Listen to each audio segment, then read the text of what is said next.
Hello everyone and welcome to the Organic Matters podcast, the podcast brought to you by the Irish Organic Association. I'm here with Joe Nolan on his farm. Joe, thank you very much for having us. No problem. It's good to have you here. We are going to be talking about crops and one of my least favourite farm animals, sheep, which I saw behind us. But I'll put my biases aside for a minute.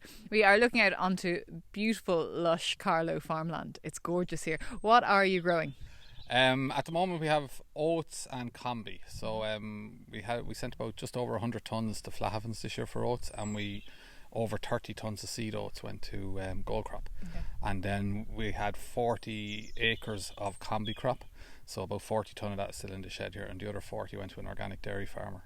Right. So that's the farm here is about 200, just over 250 acres, and it's split 50% sheep, 50% tillage at the moment. And that works for your rotation as well? Yeah, this is the first year we've been 50-50. We went organic we've been thinking about it for a long time, but we finally went fully organic in 21.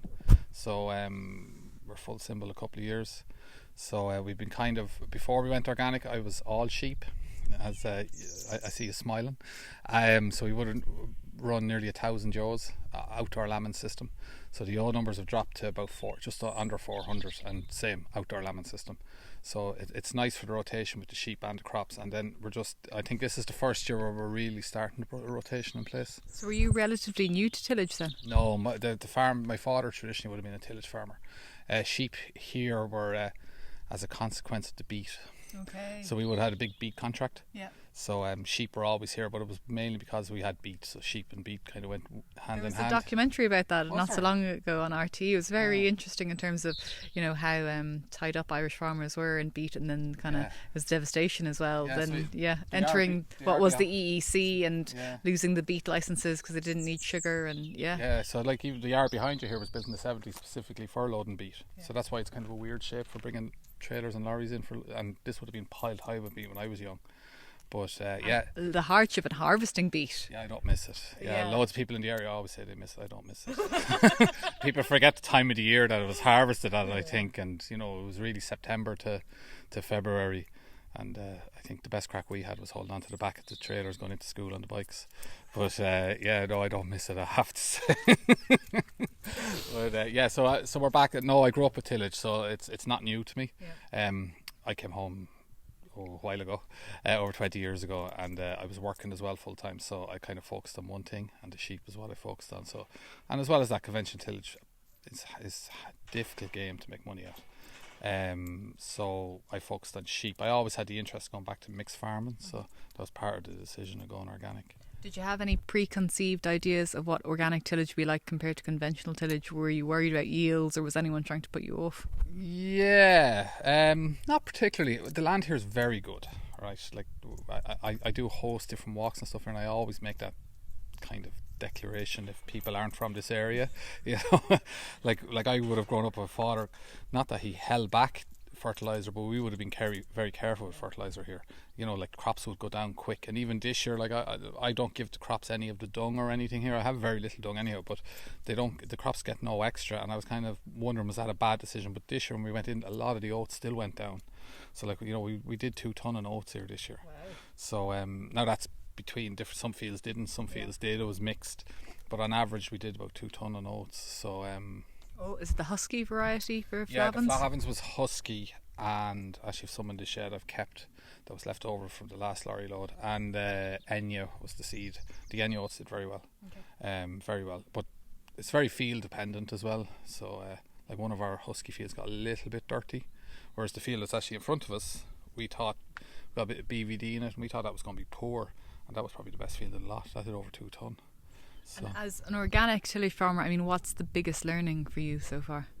Weeds. Yeah. You have to get used to them. I've learned more about weeds in 5 years than I've learned about anything. But it's just a flower by another name, isn't it? Yeah, it's just it is funny. Like I never thought I'd know so much about weeds, but it's not even. I went in with my eyes opened. I kind of knew that what was needed, and my father was alive at the time. He was a great help because he was a contractor in the 50s, 60s and 70s.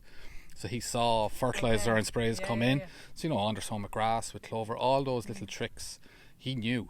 So I was reading it, I was asking him questions, and he was telling me, and he loved it because he was delighted we were back into tillage. But little tricks like that as well. Nice Yeah. that he was needed and his knowledge was needed. I'd say. Absolutely, yeah, But he yeah, could lord it yeah. over you maybe a little bit. And he got to see 2 harvests, which he was delighted with. Lovely. Yeah, but no, yeah, just controlling weeds, rotate, all that kind of stuff. It was kind of going back to the way he did it, because we are surrounded by tillage farms here, and tillage farms that are in tillage for 20, 30, 40 years, and very little rotation of crops, but there's no grass. There hasn't been grass, especially 2 farms either side of me here. There's been no grass in them I can't remember grass in them. So it is just getting into that rotation, all that stuff, learning different crops, combi crop. People, I still get asked what is it.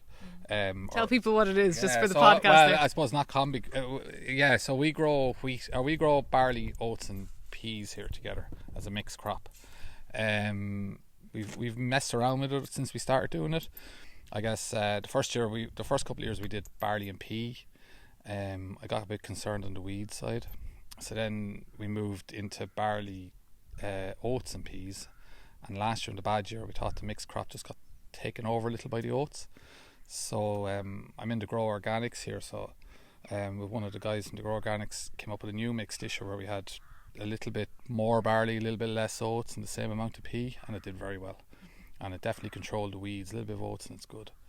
But it's just all that learning curve constantly.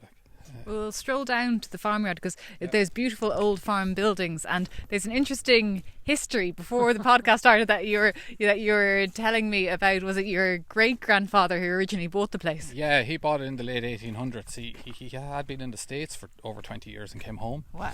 So as I said, we regard this as 4 farms. So this is the home farm. He bought this, and then there's another farm at the bottom end. He bought that as well. So and he bought a few other places as well when he came home. So there's a lot of cousins, second cousins, third cousins still farming around us. Yeah, there's a lot of land here in the family. It's incredible because so many Irish people emigrated, and I was listening to the history show on RTE a while ago, and they were talking about the amount of Irish people sending money back from America to support families, but they never came back themselves, but they always had that dream. He came back. That's amazing. Yeah, it is. It's a great, and we never knew this until maybe the last 10 years. We just asked the question one day and we were told. And I think people just presumed we knew. But he came back after over 20 years, and got married because he was quite old, I think, when he got married. But he came home, bought a load of land after you could. Yeah. And cousins, second cousins, third cousins in the area are all still farming the land he bought. Wow. Yeah. That's some legacy to leave behind. Yeah, it is mad, isn't it? Strength of character as well. Yeah, I definitely think he was a strong man, all right. Yeah. Did he pass it on, do you think? Oh, I don't know. We'll see. I have a strong 10-year-old that maybe got it. Okay. Yeah. And I saw sheep there. I think you were saying your 10-year-old wants to add some cattle to the mix. So maybe he's got the great-grandfather's gene in him. Yeah, maybe. We always had cattle here when I was growing up, but I've never really had a love of cattle. So he seems to have got it. Talk about the sheep though. What breeds do you have? Yeah, so it's an outlaw system, very much based on lamb and outdoor. I do have pedigree Charolais as well. So I have about 40 pedigree Charolais ewes that I sell grass-fed hoggets from the yard. So which has been great actually the last few years. But the commercial flock, as I said, we had nearly 1,000. We're down to about 400. There would be a mixed Clean Mule, Highlander, and the newest recruits are Easycare. So we're looking at shedding the wool. Oh, very nice. Yeah, they're kind of in vogue at the minute, the Easycare sheep. I looked at them 20 years ago and I just didn't think they were there. Yeah. And I've been constantly keeping an eye on them ever since. Just wool is such a cost. Yeah. There's a house down to the left there is actually full of wool. It's just such a cost. No one wants it. So looked at the Easycare. We tried them last year for the first time. We brought a couple of Easycare rams out of the north. I'm very happy with them. We bought another one this year off Willie Hutchinson down in Kilkenny. And we have another 2 ram lambs due actually. So I think it's the way we're going to go. Very happy with them. It's trying to get good ones, I think, as with any breed. There was some concern, I think, about the conformation of them initially and whether they'd stand up to other breeds. They were very hilly when I saw them the first time around. I wouldn't be overly concerned with it. I'm used to mules, but they definitely have come on an awful long way in the last 15 years especially. So delighted to have them. We have about, looking at the lambs this year, I don't really like. They are slightly behind the Charolais, but like not massively. Definitely ahead of other maternal breeds I've used. So it'll be interesting to see. We won't really make a full decision on it until we lamb the first of them down. So that won't be this year. That'll be next year. That'll be 2026. And how many lambs per ewe would you be your ideal? 2, but that's the ideal. Every sheep farmer says that. What's your real? What's the reality? We've scanned here between kind of 1.75, 1.95. I really don't mind. I've no fear of triplets. Okay. We wouldn't have a high triplet number now. The ewes here, once they come out alive, the ewes here are bred to lamb outside though. That's the main aim. Okay. Anything over 1 point, if we wean over 1.6, I'm happy. But we had a bad year this year. We just had a disease issue in the spring. It knocked us for 6. We went early with a lot of ewes because we were adjusting sheep numbers and up in tillage, and we wanted the lambing out of the way before the tillage started, and we got hit with Schmallenberg. So that was but that's just a once off. For anyone who doesn't know, it's carried by midges, and it can cause deformities at birth, essentially, or early miscarriages, or that kind of thing as well. We had it in pedigrees years ago, but we never really had it because we don't lamb till the end of March. But these we lambed in February, and it was just a bad idea. We won't be doing it again. But look, it's a once off, hopefully. Yeah. So usually it might hit once, and then you might never get it again. So hopefully, we're putting it down to the 2 good weeks in September last year when the ewes just happened to be in lamb. So it's just one of those things. But the ewes, that's actually funny. I was chasing sheep this morning, and they're in great condition. So very happy. And my ewes will be lively. Yeah. There was a piece recently in the Farming Independent, and I think it was I can't think of it now. But there was a sheep factory saying that they find it hard to get the premium for organic. I read that. Yeah. How do you find it? Well, factories pay a slight premium, but I read that piece. I wouldn't agree with it. Okay. I thought it was a bit one-sided. Now, I do get on quite well with the guys in the meat factory, but I thought that piece was a bit excuse filled, if that's a fair comment. So you think the premium is there for organic if there was a bit of more of a push? Look, it's trying to find markets. I understand the issue, trying to get lambs, at constant supply of lambs in organic spec. The markets are there in Austria, Germany. Like, they're the main markets for organic meat. A lot of it goes into baby food and stuff like that, but trying to get it on the shelves, but it's come a huge amount of way since I went in. Like, when you go into supermarkets now, you do see organic meat. But then I had this argument with someone recently talking about premium on lamb. Like, lamb works out about 10% when you sit down and work out the numbers, but like organic cereal is nearly 100%. So you want me to feed that cereal to lambs so you can fill a market for it to give me a 10% margin? It doesn't really, numbers don't add up.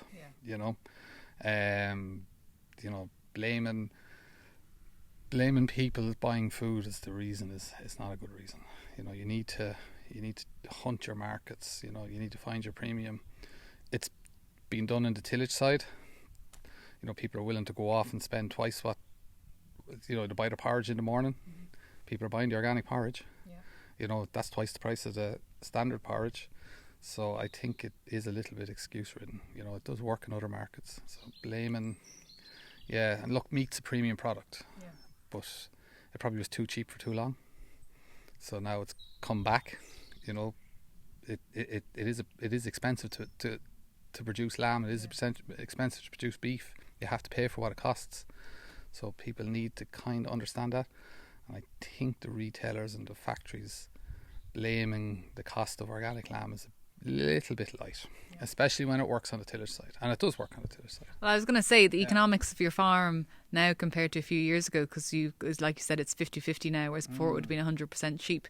How are you finding the economics of things? There's no comparison. Really? Yeah, no comparison. Like, even we had a walk here last year for the Grow Organics. When you put the numbers for the tillage enterprise up and you put the numbers for the sheep enterprise up, like, now both need each other. They complement each other. You need the sheep to grow the tillage, vice versa to a certain extent. But when you sit down and do pure numbers, there's no comparison. Like, the tillage is miles ahead. No looking back? No. No. Now, I would much prefer to lamb sheep than drive a tractor, but that's just maybe because I'm mad, but look, it is. Yeah, no. When you do the economics, it is. There's no comparison. Were you slightly lucky because I can see a dryer there, and when we got here, we turned off fans as well. Did you have some of the tillage infrastructure in place before you went back into it, or was it a whole? Yeah, my infrastructure here is old. That's the thing. This farm was split in two until about 15 years ago, and we bought some land and made it all one block. So we kind of had two scattered yards. Now this is kind of our main yard, so we're actually looking at building another shed here for storage. It was a good this year, it was a good year. If it got wet, we might have an issue for storage, because I suppose that's the big difference between conventional tillage and organic. So you can drive around here to tillage farms, you won't see big sheds. Everything's brought straight to the merchants. Traditionally in this area there's 4 merchants within 20-minute drive, but the organics you do have to store. So we did try to get a shed built over COVID, we just couldn't get it done, so we converted. That's an old silage pit, roofed silage pit, so we converted that into a grain store. We were lucky because it's high enough to tip trailers, so it holds about 100 tonne, but if we probably have enough storage for about 150 tonne, but if we got a wet year we might be in trouble. The grain dryer actually was bought after the wet year a few years ago. I've only used it once. But it's good to have as backup, I imagine. And I have a cleaner as well. Yeah. So we recently bought a cleaner. So it's kind of unusual pieces of equipment you end up with when you're organic, I think. You won't see a drill. I don't have a plough. I don't have a drill. I don't have a combine. That's all done by contractors. But I do have other equipment for sowing after sowing clover, grass, all that kind of stuff after the contractors are done. Dryers, cleaners. Are you spring or autumn sowing, or how? Spring at the moment. Potentially might look at some autumn. But spring seems to work well. Okay. Yeah, like as I said, last year was an unusual year. We didn't get sowed late into April, but normally here this is early country, so you can travel the farm all year round in a jeep or in a quad bike. So, it is nice land, yeah. Yeah, so it'd be unusual. So we're going to stick with spring for this planting season. Well, we look at it again. I was only talking to someone yesterday actually about growing winter oats, but no, I'm going to leave it as it is for this year. Yeah. We're coming towards the end of the podcast. I was wondering, do you have any pieces of advice or wisdom for anyone? You've gone through some learning curves. I mean, even the fact that the economics are stacking up for you, that's something. Yeah, well, my background is actually I'm a banker by trade. Okay. So, So look at the numbers. Yeah, I'm a numbers person, so very much the numbers. No, I'd say prepare. Like my big thing, we used to fatten a lot of lambs here, and obviously we ran a lot of sheep when we converted. So my big thing when I was going in was feed. How am I going to feed everything? And I didn't, that was kind of my main focus when I went in. So the first year I went in with about 30 acres of tillage, and now we're at 130. So, it was gradual steps every year. We seem to be increasing. But I definitely, if you have livestock, I would really sit down and work out your feed. Feed's a big thing in organics. You can't just run down and grab a bag of nuts. No, it doesn't exist. And then also, like red clover, we have 7 acres of red clover here for silage. It's a fabulous crop. It's just, we actually cut yesterday, or we baled yesterday, we cut the day before. But it's, stuff like that, it's amazing how it grows. We're after taking, that's the first year, so we only got 3 cuts off it, so we're after taking 100 bales off 7 acres, which is probably poor actually. Yeah. We have done 200 off 8. So, it was probably, we had an awful dry August here. Okay. Yeah, it didn't rain for the whole of August, so we actually burnt in August. No, it was great for the harvest. Yeah. So there you have it. But that just shows, don't you need to mix things up a little bit? We only have grass now. I was probably tightening grass up to about 2 weeks ago, so until the rain came, and now we have loads of grass. But it was getting tight. Yeah, the lambs are down in a multi-species, and I'd say it's gone, so they'll be brought back up closer to the yard now. So constantly thinking the next steps all the time. Yeah.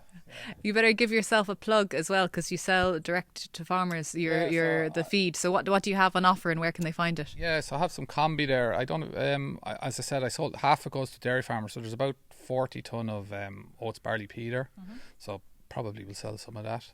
I have a local farmer actually buys some off me, but there's some of that for sale.